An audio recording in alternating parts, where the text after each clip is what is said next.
Porbandar SOG ટીમને વધુ એક વખત ચરસનો જથ્થો મળી આવ્યો છે, જેમાં ઓડદરના દરિયાકાંઠેથી સર્ચ ઓપરેશન દરમિયાન કચરાના ઢગલામાંથી 1,62,000નું 1 કિલો 80 ગ્રામનું ચરસનું એક પેકેટ મળી આવતા કબજે કરી એસઓજીની ટીમે વધુ તપાસ હાથ ધરી છે।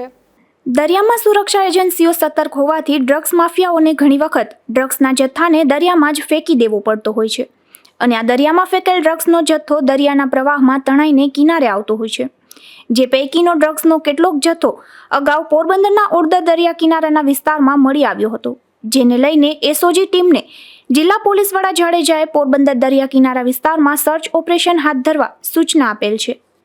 હાલ આ સર્ચ ઓપરેશનમાં ભરતસિંહ ગોહિલ સહિતનો સ્ટાફ ઓડદરના દરિયા કિનારે ફૂટ પેટ્રોલિંગમાં હતો। તે દરમિયાન કચરાના ઢગલામાંથી મારીજુઆના હસીસ એટલે કે ચરસનું એક પેકેટ મળી આવેલ હતું, જેનું વજન 1 કિલો 80 ગ્રામ અને કિંમત ₹1,62,000ના આ ચરસના જથ્થા સાથે હાર્બર પોલીસ સ્ટેશનમાં ગુનો રજીસ્ટર કરાવેલ છે। તેમજ ક્યાંય બિનવારસુ શંકાસ્પદ પેકેટ મળે તો પોલીસને જાણ કરવા પોરબંદર પોલીસ દ્વારા જાહેર જનતા તથા પગદંડિયા માછીમાર ભાઈઓને અપીલ કરવામાં આવી છે।